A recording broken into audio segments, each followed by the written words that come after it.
The Odyssey, is it good or nah? Okay, me personally, just getting into it, before we even get into this video, I thought it was fire. I thought it was freaking amazing. It was like, I didn't have really any issues with like any of the casting. Like the fact that I didn't see it in IMAX, I didn't even notice. I didn't even care. It was like, it was good. I just thought it was a good story movie, and I was like, wow, that was like a really good movie. And I think that I saw a reel of somebody being like, it of Homer, the guy who wrote the Odyssey. In case for y'all who didn't know, because y'all might not be like educated like that. No, I'm just kidding. But Homer was said that like to pay attention to like the themes of the story and what it's trying to convey and shit like that. And I was like, oh, okay, so it just mainly made me think that, okay, so the story was just about like different struggles in a man's life or something like that, or in a human's life. It wasn't anything like crazy, but I thought it was like I honestly, it had to have been one of my favorite movies, because I've been considering watching it like two more times. The Odyssey is finally here. Christopher Nolan's blank check file. Okay, and Christopher Nolan, I usually don't remember a lot of directors, but Christopher Nolan, he keeps popping up because he makes like some crazy ass movies. I thought, okay, I low-key thought it was gonna be Buns, because I thought Christopher Nolan was a Buns director, but he's like made good movies. Like I know Oppenheimer was one of them. I forgot what other ones. There's some. Let me look it up. God damn it! I forgot to fucking change the freaking screen. Okay, it's okay. We're only 2 minutes into the video. What? Movies did Christopher Nolan direct? Okay. Oh, the Batman. That's one. That's one, right? That's right. Oh, Interstellar, bro. Josh for real really likes Tenet, though. I've never watched Tenet, but I've never watched Tenet and Inception. I didn't watch Oppenheimer. I low-key didn't even know he like directed some of these.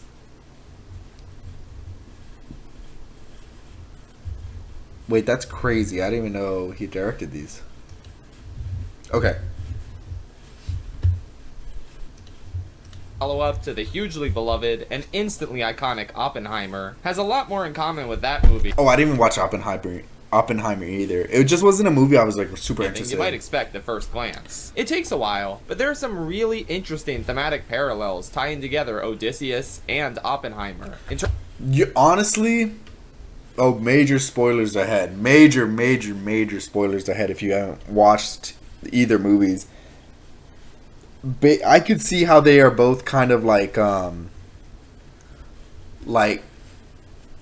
not like mirroring each other in the way that Odysseus used the horse to be like, hey, or like to trick the, I don't know, because the horse was I don't know. Troy. Was it Troy?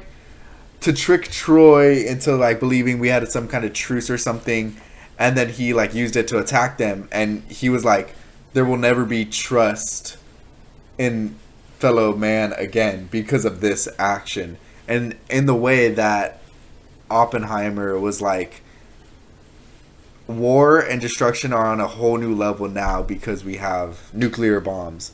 So I thought that was both like really good. In terms of how they That's just what I noticed. Permanently alter the world. It's a pretty unique take on the Odyssey that still feels true to the spirit of the original. And in terms of the sheer filmmaking scope and scale of the film, forget about it. Bro, okay, so I'm like sitting down, alright? I'm sitting down, and I have my popcorn and my drink, and then you, like, okay, first 2 minutes, not even 2 minutes. First scene is Travis Scott. And I'm like, is that fucking Travis Scott? Why is Travis Scott in the Odyssey? I didn't even know this. I didn't even know this, but Brianna knew it. And I was like, why the fuck is Travis Scott in the Odyssey? But he was like really good, honestly. That he was like one of the most memorable things, and I keep talking about it whenever I like talk about the Odyssey. This is exactly how I would want a big budget adaptation of the original epic to look. People were complaining that the costumes weren't historically accurate. These guys were fucking scary, dude. These guys were so fucking scary. So they go onto this island, and then they're like, we gotta fight. Or no, we gotta find food. And these guys are apparently, I don't think you know that, it's not explicitly told, but these guys are like cannibal giants, and they're trying to eat these guys. And, bro, and they're just fucking huge. Apparently, I don't know how true this is. Apparently, a 5'3" girl played Odysseus when they're first coming out. A 5'3" girl played Odysseus, and she's jacked, so you could barely tell. And it just shows how like towering and menacing these guys are. And I was like, oh my gosh. Right, but dude, sometimes I didn't even know they were cannibals. I just thought they were like warriors or something. I just want something that looks visually striking and cool, even if it's a little bit anachronistic. The Odyssey isn't real anyway. It's a made-up story. So I don't really mind if the... Bro, I'm not even gonna lie. I didn't even know. I knew the Odyssey was a made-up story because it had like mermaids, ogres, and shit like that. I for real thought that the fucking... what was it? The horse, I don't know what the fucking horse's name is that they used to go into Troy. I thought that was a real fucking event. Like, I was so convinced that was a real event. Is that a real event? I don't know. Let me check. Is the horse they used to sneak into Troy a real historic event?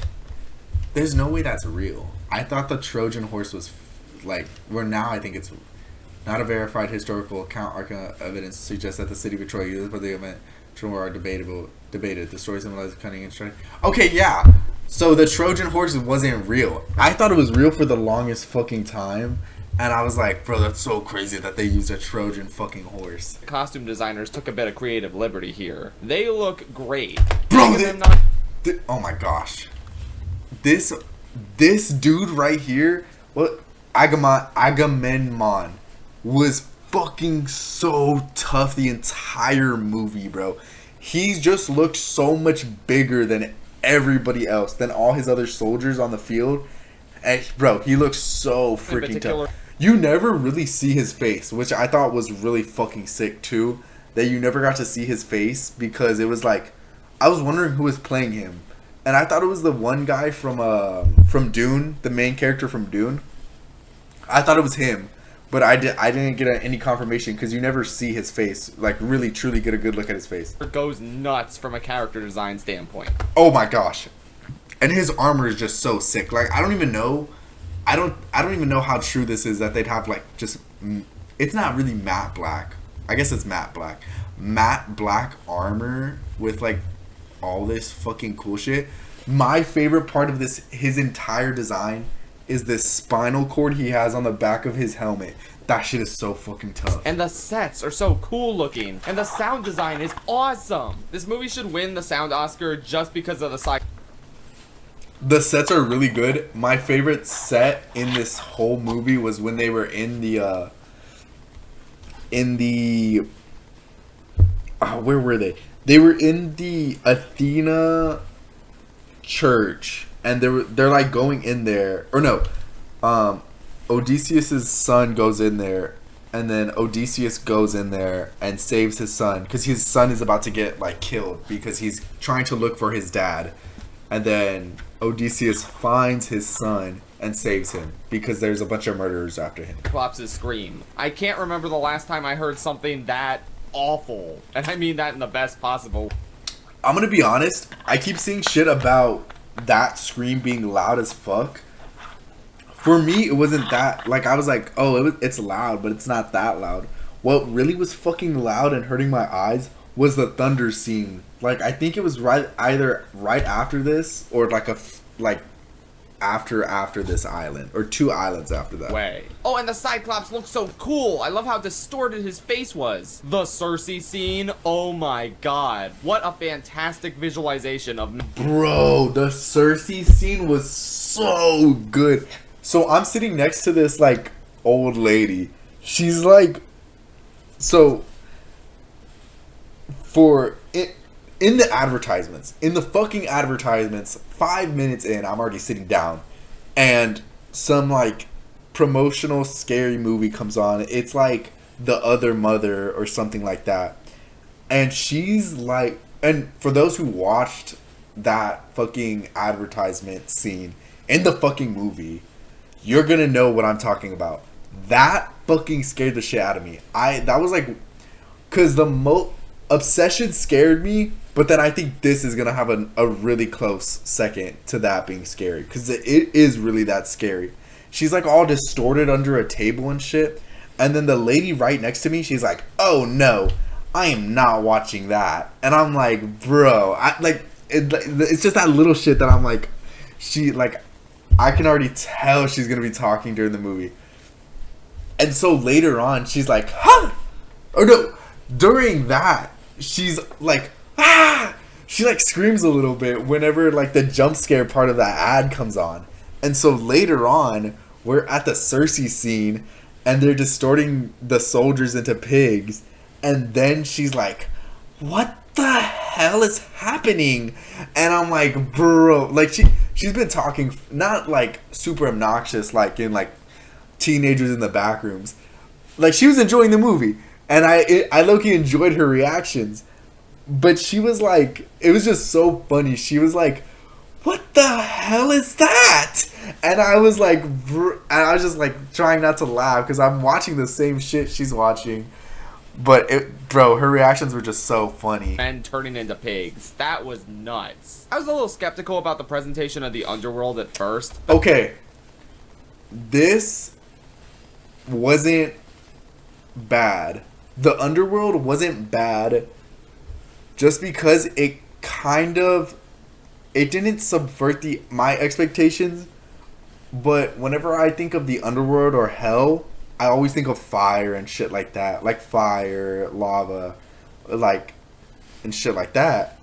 But this was really good because it showed more of it as like a desolate wasteland where souls just wander for all eternity because they don't have closure or something like that. And I liked that a lot more. Me personally, I like that a lot more. That turned out to be really unique and striking. Great stuff. Oh, and there's amazing looking water in this movie. Bro, and the water, I'm pretty sure I've seen scenes where the film crew is out on the ocean and they're just fucking filming like the actual boats and shit like that. I'm pretty sure he used jets for that one scene in where it's a whirlpool. I think he used a little bit of CGI, but I'm pretty sure he used like underwater jets for that to happen. Get out of town. I think what I'm trying to say is Christopher Nolan is a really good director. Bro, and the fucking scene where he's like in the middle of the, where is it? It just came up. The fucking scene where like, it's striking. I think I lost Great it. Stuff. Wait. Oh, and there's amazing looking water in this movie. Get out of town. I think what I'm trying to say is Chris. Oh, god damn it. Well, okay, so first of all, I'm pretty sure he used some level of CGI on that whirlpool. But then this scene was fucking top tier because I'm watching it or it comes out to the later where he's like reflecting and really being in the moment of what he was doing at Troy.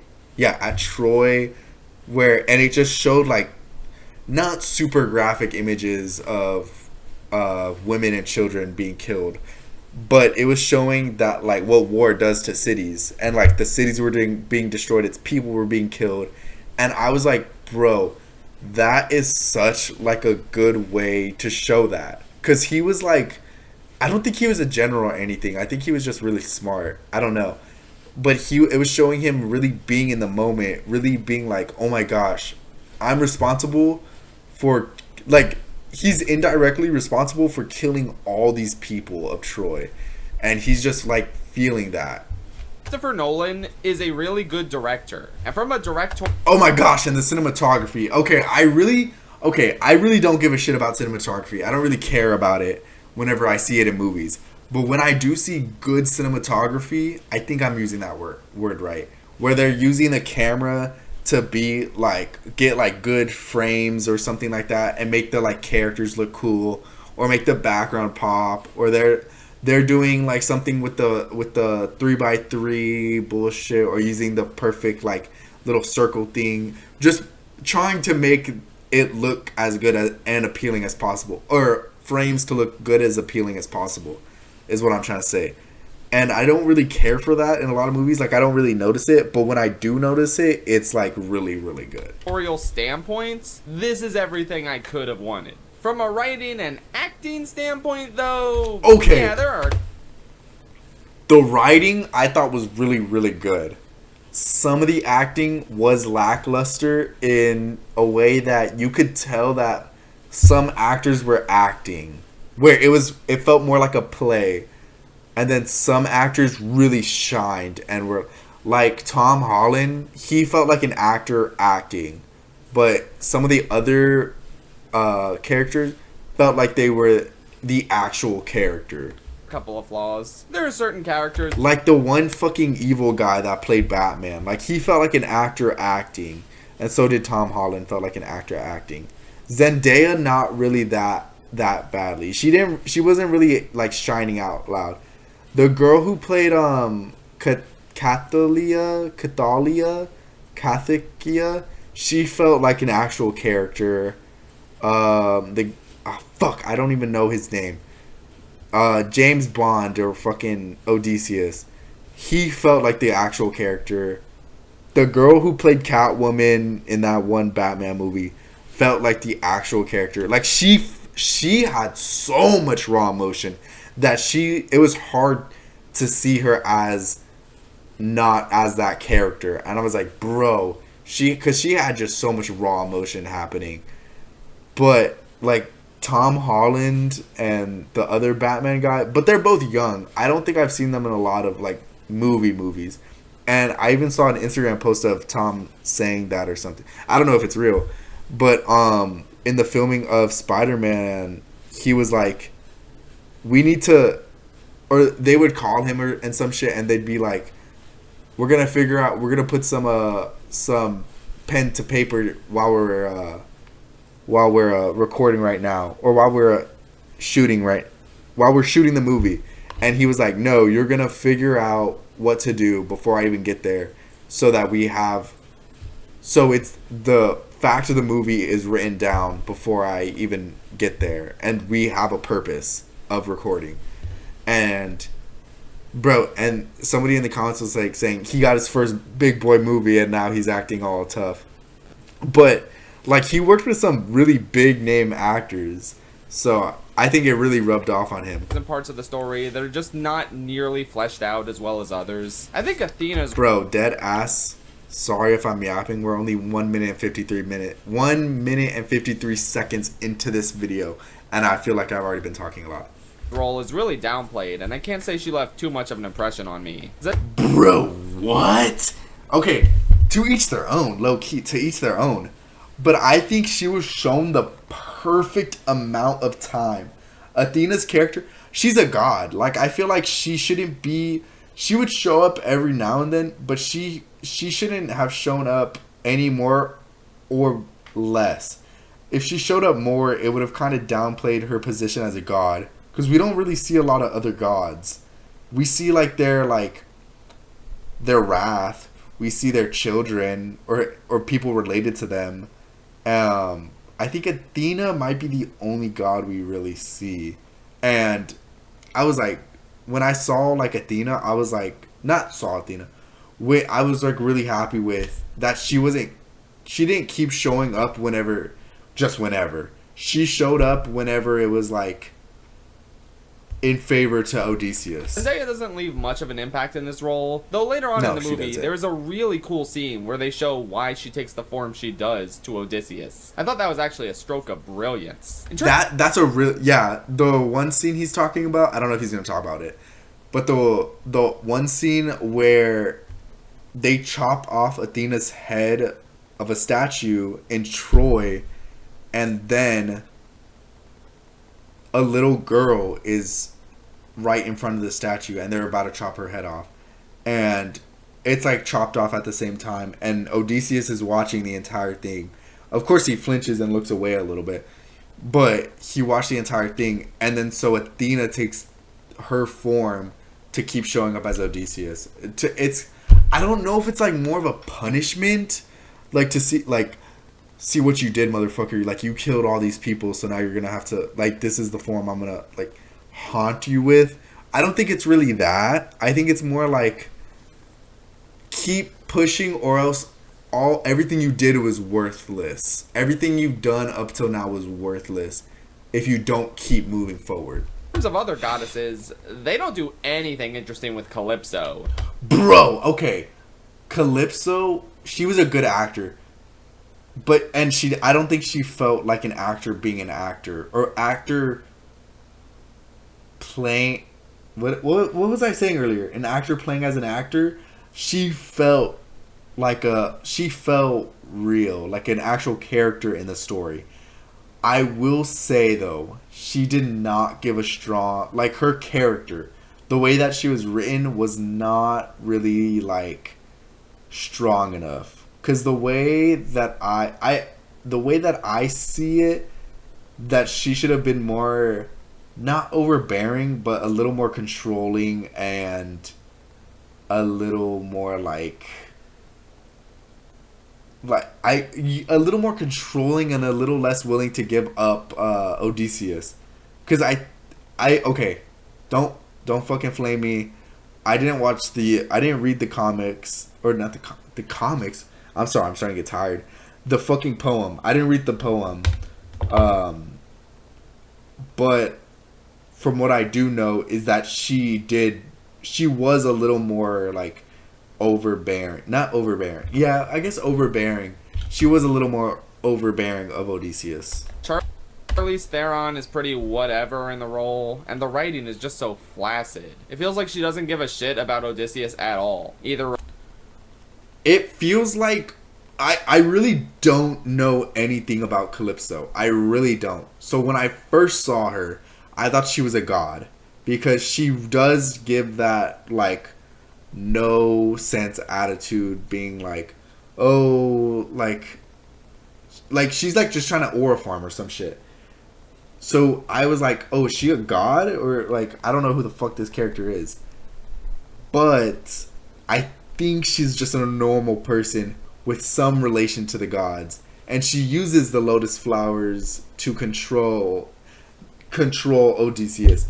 But it's more like he like making his emotions more like wired to something else, to want him to have him stay there and forget his past memories. Romantically or oh yeah, and she's supposed to be romantically into him, which, first of all, throughout whenever they're seen, it's only shown that she was romantically into him until like he's literally wanting to leave, and that was kind of a surprise to me, because at first I was like, well, it doesn't really seem like she's into him, not like into him, but it doesn't really seem like she like true like loves him as much as like it should have, I guess. Terms of him being her only companion on this island. When he inevitably leaves her, she's kind of just like, well, see ya. That's what I don't get too. I don't think it's the actor's fault. I just think it's how it was written. But I feel like, because I don't know if Calypso had never seen another human being ever, so she just hung on to Odysseus. Or if she purposefully wanted Odysseus because of his loyalty towards his own wife, and she wanted that. I don't know. because it didn't really explore that much, and I felt like it should have explored that more, because that was kind of his final triumph that he needed to go over. And I heard somebody say that it, not the 7 deadly sins, but it is more like struggles that humans have to go over, and Calypso's was the struggle of being comfortable. And because he was comfortable, he put off what he truly desired for so long, and that just pushed his life back like 7 years. And I was like, oh, so, it kind of made a little more sense that she liked him because she kept him there so long. But if it should have just been fleshed out a little more. It should have just been fleshed out a little more. I know this is a long movie with a lot of stuff to flesh out, but her character in particular felt really half-assed. I don't know. Some parts are really weird. Like, as cool as the Cyclops is, they don't really make him talk that much. Like, okay. The Cyclops apparently is supposed to be talking a lot, and he's supposed to have a full conversation with Odysseus. I didn't really care about that. I was like, it's whatever. But he does end up showing to be able to talk. He just didn't have a conversation with Odysseus. And I think he understands some level of speech. And he's smart too, because I'm pretty sure he taunted Odysseus. When he spit that helmet out, I'm pretty sure that was a taunt. Oh. He can talk, but he doesn't ever talk to Odysseus and his men. And they just completely get rid of the iconic "my name is nobody" thing. Oh yeah, the "my name is nobody." So apparently Odysseus or one of his men poke him in the eye, tell him "my name is nobody," and poke him in the eye. And so he goes, and apparently there's some other Cyclops too. It's not just him. And he goes to tell the other Cyclops, nobody poked me, or nobody poked my eye out. Nobody poked my eye out. So the other Cyclops are like, Cyclopses are like, okay, I mean, nobody poked your eye out, dude. You poked your own eye out. I mean, it's more like a little funny gag than it is. What I think maybe they should have added a little, like those little gags, maybe a little more, because Odysseus being like, the one time he did show like those gags, I want to say, when was it? It was, I think it was when he just saw the mermaids or the sirens and they were calling him over. There was like a gag of his that like really, like, for the movie it felt out of character, for the character it felt really in character. At that point, why even bother making him talk? I'm generally okay with adaptations omitting certain things if it still works in movie form, but this is such a crucial example of Odysseus' hubris that makes the whole encounter feel so much more empty with it removed. They kind of cover it up by having him shoot the Cyclops in the eye after they already blinded it. Well, because you also have to think that, like, they're trying to paint Odysseus as being super smart and cunning. Yes, he's hubris, but I think they were trying to paint him more as like cunning and smart because he was like, because they didn't really show. That was the one part I was talking about, where the little gag part where he was like showing off hubris or something with the sirens, I think. And or was it a different part? I can't remember. But I mean, like, obviously, if you see a fucking big eye and that's the only eye a fucking Cyclops can see out of, that's their most likely their fucking weak point. You take that out, they can barely see. So I mean, even if I didn't even know the monster and he's just a big ass dude that wants to eat me or some shit, like, it's pretty easy to tell. So it doesn't even feel that impactful. It sounds like a minor point, but this is the whole reason Poseidon turns the seas against them. So I feel like... Well, no, Poseidon still ended up turning the seas against them. They just did it in a different way. He just poked his eye out, and the Cyclops was yelling out Poseidon's name. And the seas did turn against them, too. It was a somewhat bizarre adaptational change. And it's kind of clunky the way Odysseus' men automatically assumed the Cyclops was the son of Poseidon because they heard him muttering the name Poseidon when he was in pain. Okay, to be fair, I wouldn't have thought of him being the son of Poseidon, but I would know, because he's screaming Poseidon's name, like that, I would assume he's some sort of relation to Poseidon. Like, they instantly piece that together and instantly realize Poseidon is going to be after them. And that feels a Is this the original Odyssey? little bit outside the realm of stuff they should have figured out immediately. I don't know. It's a bit clunky. I'm still It's sore. a clunkster at times. In terms of a few other performances I didn't care for, okay, look. I don't think this whole movie... Bro, don't say anything about her, bro. She was really good. She did good playing the twins. And she, like, I literally have nothing bad to say about her. Except that everybody else is shitting on her for no fucking reason. Like, I don't understand why people are shitting on her. I thought she did an amazing job at playing... I don't even remember the character. I just remember her killing the freaking Aura Farmer. B-star Benny Safdie thing is working out for me. He has an amazing presence for a while when he doesn't talk and just stands there menacingly Yeah, that's true. in the armor. I love this one shot where they open the gates to Troy and his men are charging in Bro, this motherfucker's just aura farming. I don't even think he pulls out his sword the entire fucking movie. while he just stands there aura farming. It's great. And then he talks in this one scene and his voice... Is that him? Is that him? Is he who play? Is he that the guy that plays Agumon? Agamande? voice Bro. is honestly really lame and wimpy sounding. I don't know. Oh my god. Okay.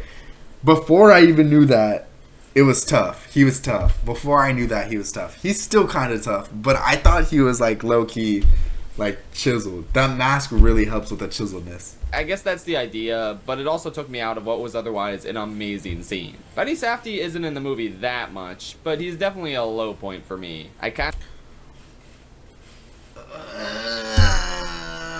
Apparently he was like some ruthless guy in back then. He was some ruthless warrior that made a bunch of dumb decisions as a general and put more of his soldiers' lives at risk and got very little reward out of it. So I think to make it to where he was an aura farmer and trying to look tough the entire time kind of fits him. Maybe the only reason I say that is because he's like maybe trying to be something he's not. Maybe I don't really know much about the character, but I don't think that ruined the film for me. I thought he was better as Bowser Jr. somehow. And in terms of someone who was in the movie long enough for their somewhat weak performance to take me out of it significantly more, yeah, I don't think... I did not like Tom Holland in this. I'm gonna be honest. I did not really like Tom Holland in this, and he's really good at Spider-Man. He's really good at Spider-Man, but him in the Odyssey just did not fit right with me. He just wasn't like... He was an actor acting compared to other actors playing a character. I cared for Tom Holland as Telemachus. He is getting outmogged by everyone else he shares scenes with. It's not even the fact that he's getting... Okay, yeah. I mean, not like face-wise outmogged. I don't think that's what he means. I think like skill-wise, he got like literally outmogged. Matt Damon, Anne Hathaway, fucking John Leguizamo. They are in... Oh my god, he was so good in that movie. John Leguizamo was so good in this fucking movie, and he usually plays comedy, or I'm pretty sure he usually plays as comedy in comedy roles, but he was so good, bro. He was so good. Embarrassing. He was kind of like the comic relief kind of guy in the movie, but he wasn't... It didn't take away from anything. If anything, it added more, and it added more of like another point of view into the story. In this poor boy. Like not from a general, or not from a rich person's perspective. Somebody who's from, I guess, the slums. I guess he's from the slums or something like that. But yeah, it just added another point of view that felt like refreshing and compared to everybody else. There is such a problematic acting gap between him and Robert Pattinson. Yes! I'm so glad somebody said that. Okay, not gonna lie. Robert Pattinson wasn't that good either. I didn't like him in this movie, at least. He's a pretty good actor. Just not in this movie. It was him and Tom Holland, and I'm gonna stick by that. I did not really like their acting in this movie. That it's actually a... He was playing a bully. I don't know how true to the role that is, but he was just playing a typical just Disney bully, and I did not like that. Or Disney bully coward, whatever you want to say. I just did not like that. a little bit absurd. And to be clear, Tom Holland really isn't bad in this movie, but he's kind of bland, and there were a lot of scenes where his performance left a bit to be desired. He is... Bro, I kept wanting a little more out of him. I kept thinking, I was like, bro, Tom, please, just give like a little more emotion, or give a little more, like, get a little more inside your character. really Pause. monotone when he discovers his father has returned. And Yes, okay, yes, yeah. Bro, he's like Odyssey, or like, you're my father, or something like that. And it's just like, bro, you've never... Okay, to be fair, he's never met this guy. So he's probably going in his... Like, the character. In his mind, he's like, oh, holy shit, that's my dad. And then also a part of him is probably like, oh shit, that's my dad. Like, he hasn't even been here. Like, why the fuck hasn't he been here? He probably... I bet he doesn't even know. I bet he doesn't even know why the fuck he's been gone that long. So it's probably like a mix of like anger and shit like that. But it didn't feel like Tom was conveying that enough.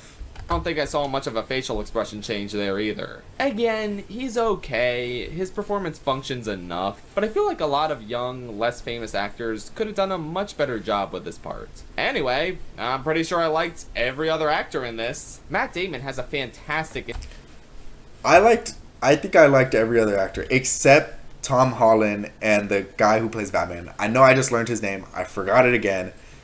And I'm trying to think. Anybody else? Those were the two people that I just didn't really like generally. Because everybody else was like been acting for years. Everybody else has been acting for fucking years. I don't even know who else. I wish I got to see a little more characters, but I mean, I think the movie was like 2 hours long, so. Interpretation of Odysseus. He's commanding and weary in equal measure, and he has this absolutely stunning scene towards the end where he monologues about his regrets. Honest. That was an amazing scene. That was such a fucking good scene, and that really like made him feel real. It really made him feel real. The only thing that I wish they did a little more was showed off his hubris a little more. Because the only time they really showed off his hubris was when he was like, wrap me to the back of the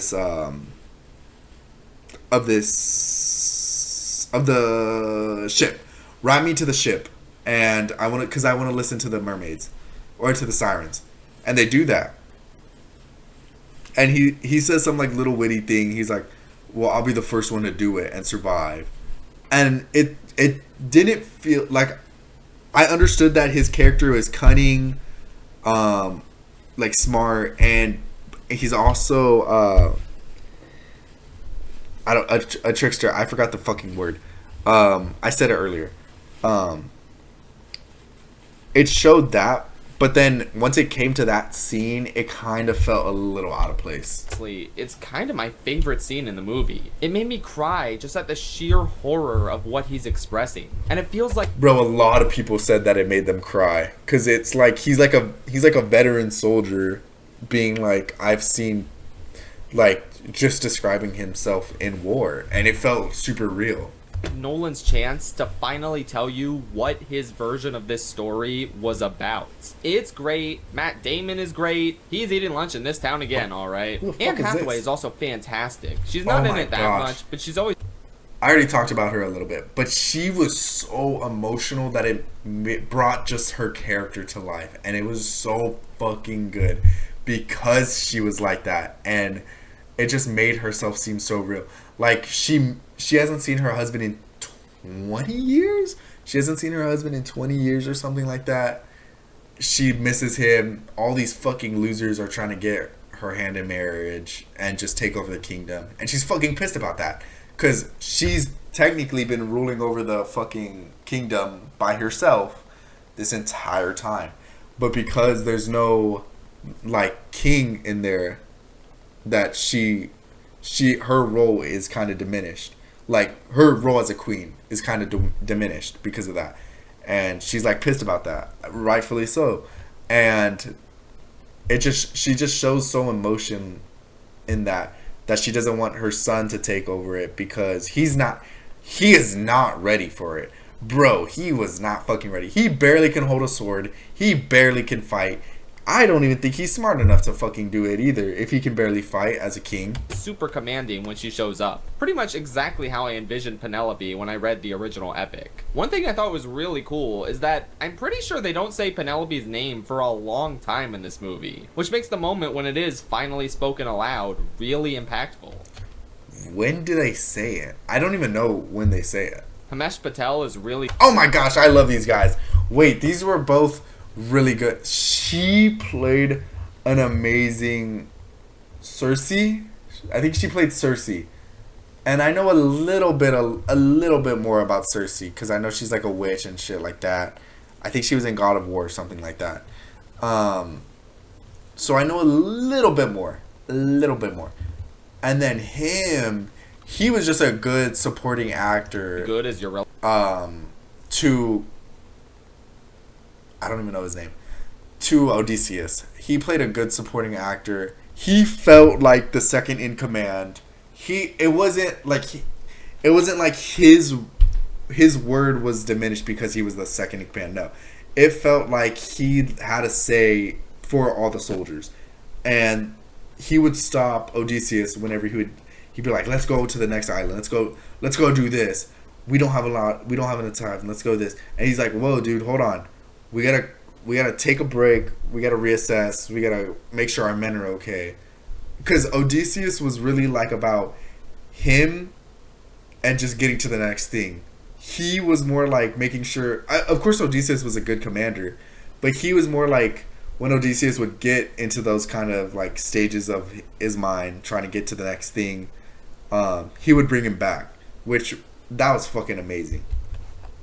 Samantha Morton is supremely chilling as Cersei, and her sequence is one of the best in the film. Elliot Page has a really fantastic scene later in the movie. He absolutely kills it.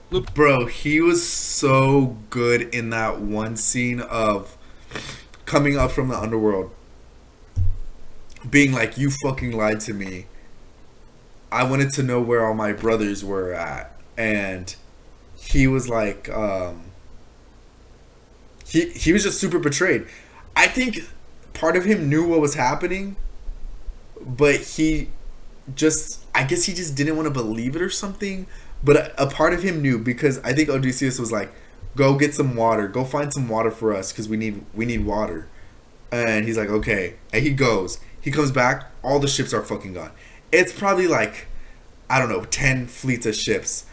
And they're all just gone. All the men are gone. There's only the Trojan horse. They don't even tell him about the plan to bring the Trojan horse back into Troy. And he doesn't know. And they kill him for it. And they're like, where is this a gift? And he's like, yeah, it's a gift. And he like genuinely believes that. And he's like, when he comes back, he's like, you fucking lied to me. I wanted to die with my brothers in battle or some shit like that. And Odysseus is like, you died a noble death. You were the one who got us the victory in Troy, and you truly saved us. And he's still pissed about it because he thought he died abandoned. He thought he died abandoned, and he didn't know anybody was there for him. Lupita Nyong'o doesn't have a ton of screen time, but I remember some very good acting moments out of her. No, she was a good actor when she played the queen who killed Amamanda and her sister, the queen's sister, I think. She played them both really good. She showed a lot of emotion when Agamemnon killed his and her daughter, and then when she went back for revenge to kill Agamemnon. And then her sister also, or the same character, or the character's sister she played as was also really good. Oh. Where's my... John Leguizamo was stunningly one of the highlights. I'm gonna be real. Yes! I wasn't expecting a lot out of him. I associate him more with funny, stupid stuff, like playing Sid the Sloth and Luigi Mario in the Mario movie. The old one. The one where Bowser does 9/11. But What yeah, the fuck? honestly. What the fuck? I didn't know this. What the fuck? I didn't even know this. I knew that there was an old Mario movie, but I didn't know Bowser in that universe caused 9/11. I got really emotionally attached to Leguizamo's character. However, I was so sad when the fucking dog died. I was so sad. He was waiting for Odysseus to come back for 20 fucking years. And they did it, I'm pretty sure they did it exactly like the book. Where the dog is sitting in manure and he's just laying there. Literally his last fucking breaths. And Odysseus comes up and he pets him. And the dog's wagging its tail and all happy, and then he dies. I was so sad. Like, you couldn't come back any sooner, dude. I think the real show stealer for me was Robert Pattinson as Antinous. He is such a good, chilling sleazeball, with so many unnerving little facial tics and a really unique and slimy voice that made him... He's a good sleazeball, but it just didn't feel right. Like, it felt really like Disney bully-esque. And I didn't like it. I didn't like it. Because at the end, he doesn't even fight. Which, okay, to be fair, his entire character is a coward. He's just a coward. I mean, that's all he really is. He's just a coward. And at the very end, he's just like... It's not the fact that he's still a coward. It's more of the fact that he's like... It just didn't... Most of the performance just felt more Disney villain-esque. And then towards the later, it really felt like his character was really shining because he was just being a coward and not fighting. Impossible to look away from. I don't know how the Oscar race is going to shape out for this large-ass cast. Certainly Matt Damon is getting into Best Actor. And I think there's arguments for Anne Hathaway and Bro, Anne Hathaway is definitely in that argument. Samantha Morton to be supporting actress contenders. But please, God, I hope Robert Pattinson has some momentum. I don't know, dude. I don't know. I really don't know. He was... To me, he was alright. I didn't really like him. I just didn't really like him. Awesome in this. Either him or John... He's a good actor. He's a good actor. Don't get me wrong. He's a really good actor. But I just didn't really like him. Leguizamo. They were both fantastic. Also, in terms of Oscars, I don't know how this is going to shape up as a serious contender for Best Picture, since a lot of Academy voters will probably say, well, we gave Oppenheimer Best Picture a few years ago. We don't need to double dip with Nolan. We also mustn't forget that Dune 3 is on the horizon. So maybe that can steal a lot of this movie's blockbuster Oscar contender thunder. Wait, when does Dune 3 come out? Is that this year? I think it's this year in like September or October or November. And then they also have to worry about Angry Birds, because Angry Birds might get an Oscar too.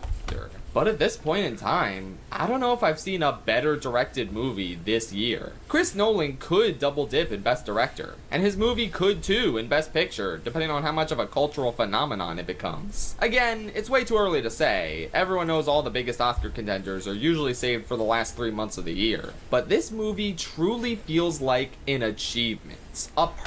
Bro, and the fact that... Look at all these motherfuckers, bro.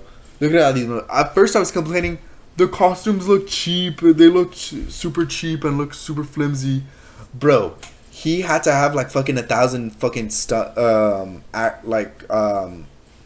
actors or something like that. Guys out there in fucking Trojan fucking armor or some in mythological Greek armor. And because it's not only these guys, there's also the opposing side that needed to be dressed up. And then they erected this big-ass horse. And then they were out in the middle of the ocean trying to get that perfect scene. And then they created the whirlpool. And then they were in a castle. And then, there's probably more stuff. They were in other islands around Greece, I think.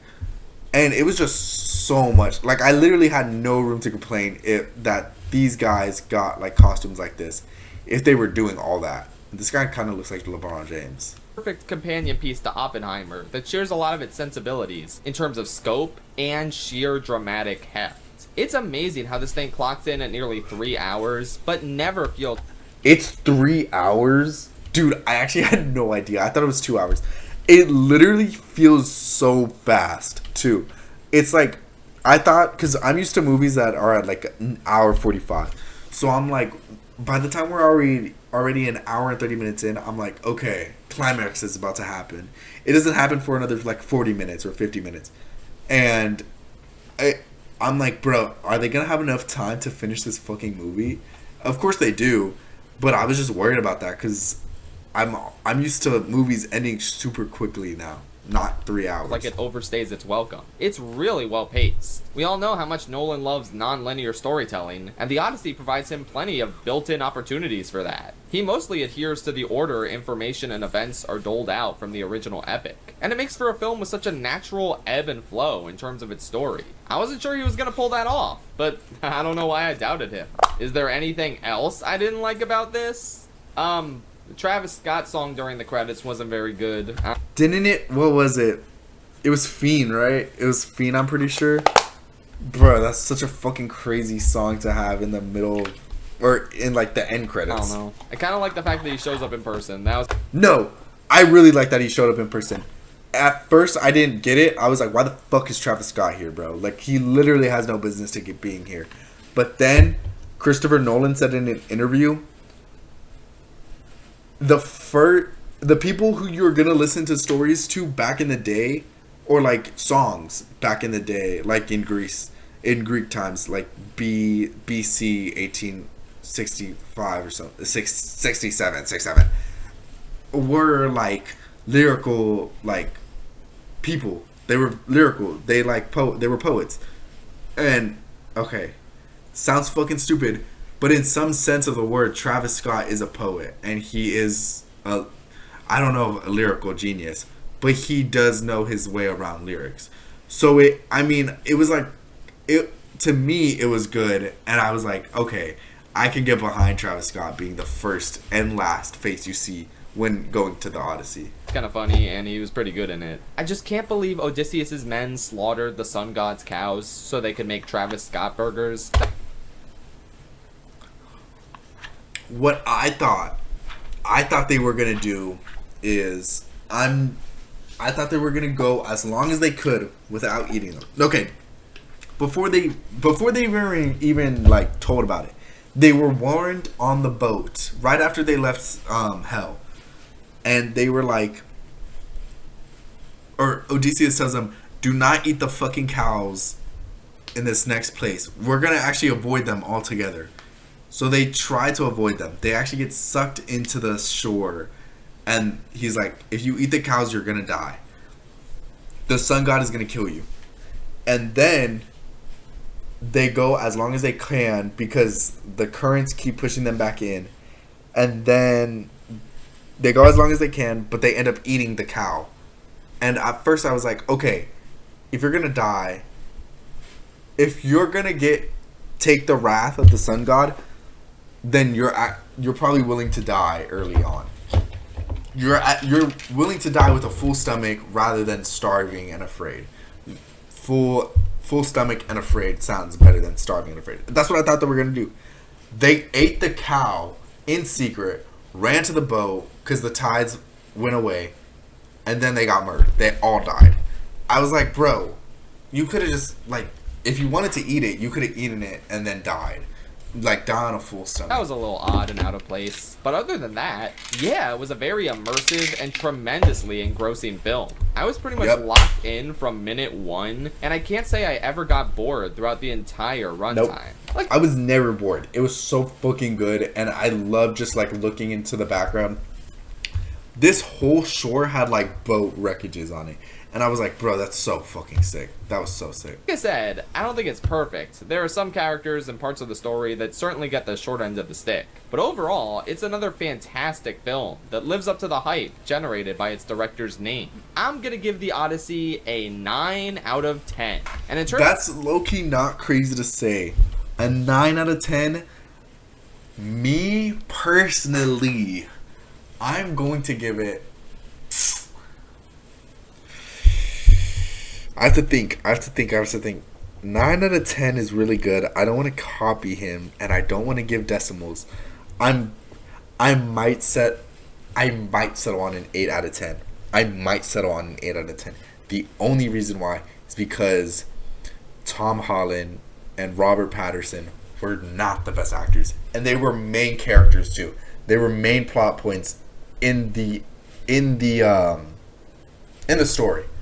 That's why I think it's an 8 out of 10. But it was really fucking good all around. In terms of its placement in my Christopher Nolan ranking, I think I'll have to name it my 4th favorite movie of his. I think it's just under Oppenheimer, which I certainly felt the length of more than this, but the best parts of Oppenheimer are just too engaging and horrific to deny. I think it had higher high. Well, because I don't know. I never watched the Oppenheimer movie, but what I would say is that it's probably a little more boring just because it's not all action all the time. The Odyssey has action scenes at least every like 20, 30, 40 minutes. With more consistent writing and performances across the board. But again, okay, the Odyssey might take it in performance just because they don't have to worry. They don't have any young actors that they have to work with. It's all like veterans. 4th place in Nolan's filmography is pretty damn good. I just called this movie better than Interstellar, dude. You got... Oh, Interstellar's so good. I saw an Instagram post where a girl is like, if you're getting to that point of being serious where he wants to watch Interstellar with you, run. And then some guy underneath it said it was like, if you don't fuck with Interstellar, then you're probably not worth dating anyways. Gotta go see it. Oh, and I actually have an obscure movie recommendation I wanted to highlight. There's this really fun obscure? and existential summer movie called Pools, starring Odessa A. Zion from Marty Supreme in her first and currently only true starring role in a movie. Oh. She and a bunch of other college students get together What's for a it about? wild pool hopping night, and it's a really magical and funny time in equal measure. The writing is witty, the direction is sharp, the performances are pretty strong. Bro, it's an ad. Especially A. Zion. Just a really okay, I'll see lovely it. time. The director, Sam Hayes, reached out to me with a screener link to see if I was interested. But I'm not I know getting it. paid to promote I it know it. here. I just think it's a really cool movie, and I would love for more people to see it. It's kinda I wonder if he's actually getting paid for similar it. to the Odyssey. There's water in both of them. You know. You can currently rent it on the Letterboxd What video is store, it? So Is maybe it just grab like a bunch of party friends movie? and check it out together. And that's about it. Good night, I think it's just Ithaca. a party movie. Bruh, that was a pretty good fucking movie. That was a good video. I don't think I've ever watched a video on this guy. I don't know if I'm gonna do that again. What the hell am I looking at? What the hell is this? Got exposed by family. What the fuck? I don't know if I'm ever gonna watch something like this again just because it was like a commentary on commentary. But I don't know. Do you think when Homer was writing the Odyssey, he thought one day this will be in Fortnite? Bro, they're making fucking Fortnite skins about the Odyssey. I was like, what the fuck? Love this movie, but I'm just willing Nolan removed this iconic scene from the story where Odysseus tricks the giant crab into singing about shiny. Oh my god. I love how slapstick is felt every time Odysseus and his crew went to an island just to be met with some bullshit every time. I like that. There was always some fucking bullshit. It was a little too convenient that the Odyssey would happen to a guy named Odysseus.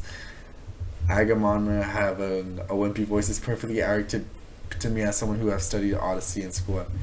Really? I didn't think that. All right.